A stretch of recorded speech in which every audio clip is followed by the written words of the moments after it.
Hi, my name is Kui Kamau from Vogue. Welcome to our channel.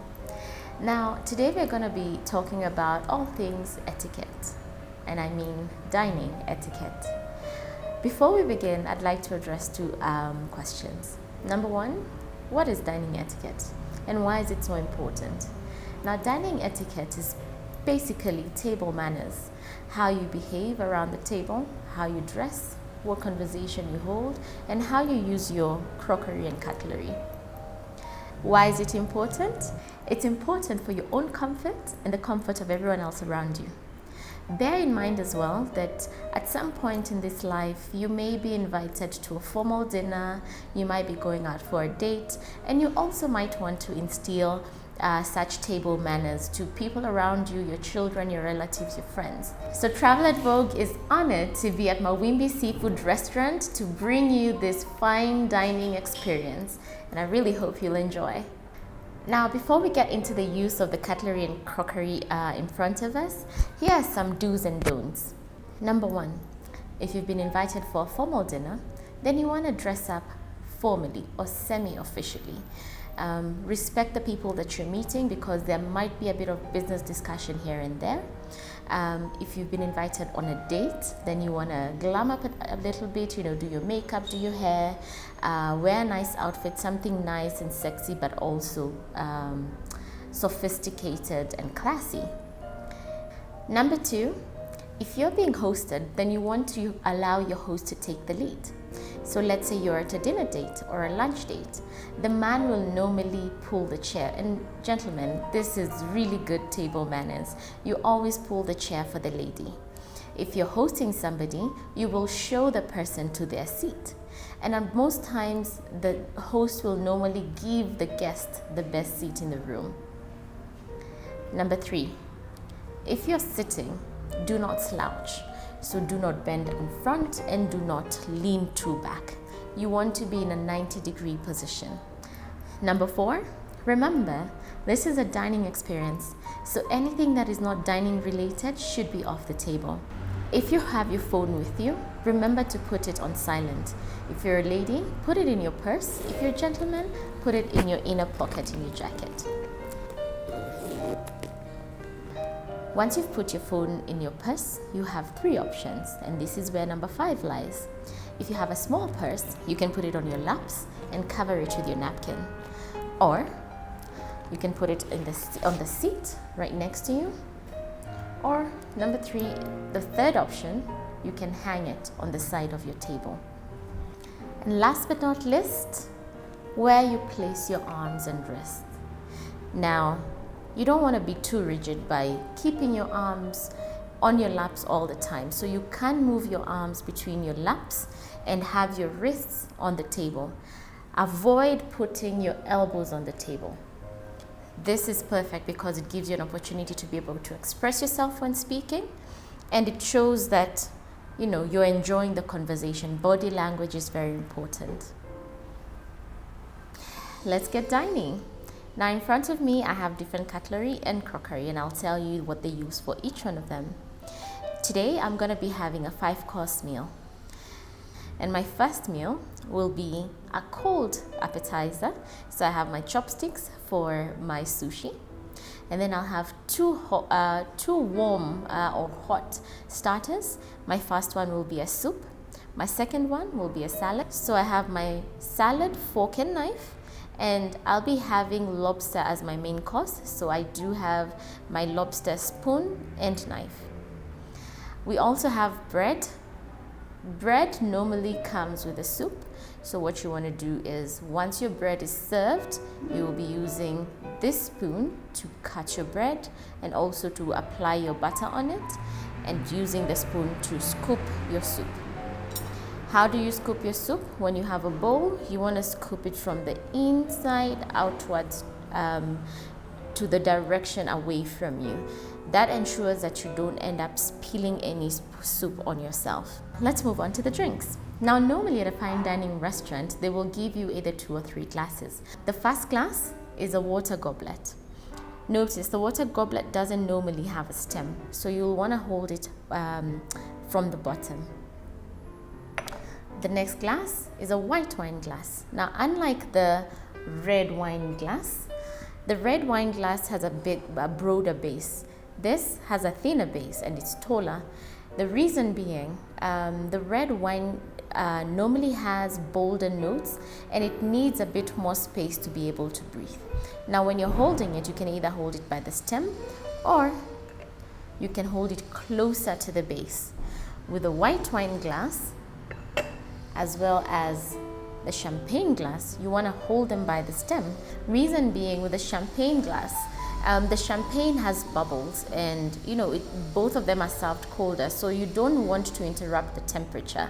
With the red wine glass, it's fine to just hold by the base, but for these, always hold your glasses by the stem so that you don't interfere with the temperature of your drink.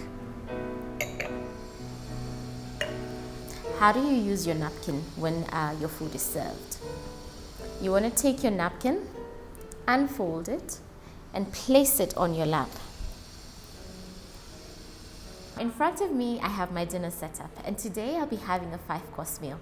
So I'd like to show you what cutlery to use for what and when. To start me off, I have chopsticks that I will be using for my cold appetizer. And then I'll be having 2 warm starters today. First off, it will be soup. So I'm gonna be having a hot soup.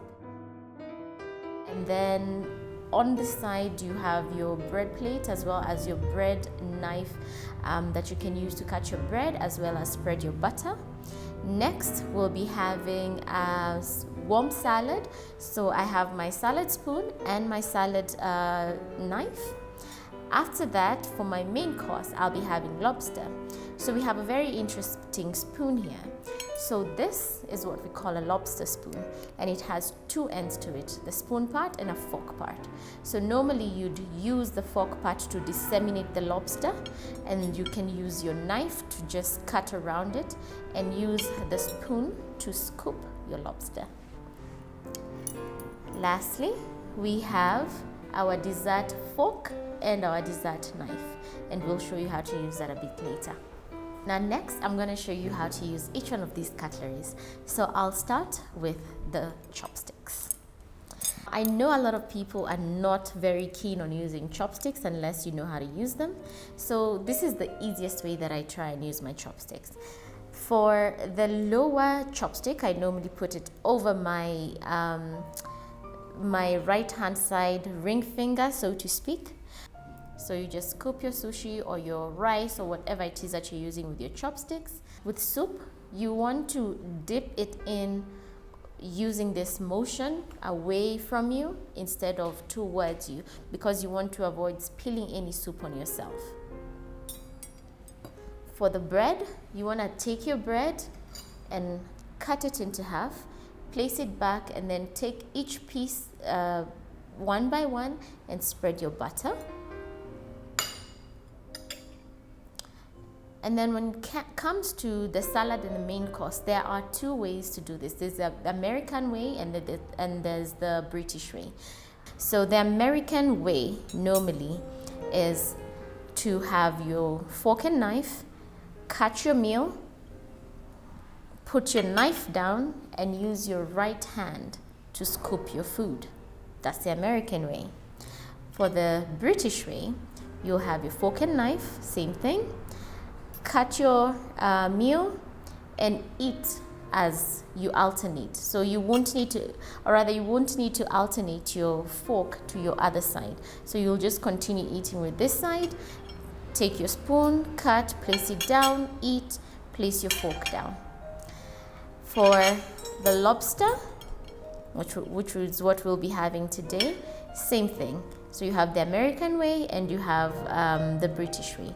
Thing with the lobster is, if you're gonna use the spoon alone with the end of the fork, you'll likely use this end because you want to disseminate that lobster, change up the position of your spoon, and then scoop it.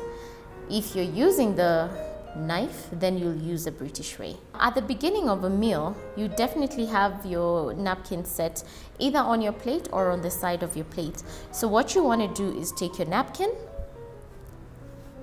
open it up, and place it on your lap. There are several ways to use your napkin. So you can either place it on your lap all through, or you can fold half of it. So there are different types of napkins. So this is the shorter or the smaller version of the napkin. So you can fold it in twos, and then you can use the inside part of the napkin to just remove any stains on your hand and use it to just dab your lip. We have the bigger napkins. I don't have one right now, but what you can do with the bigger napkins is put it into a triangle and then place it on your lap.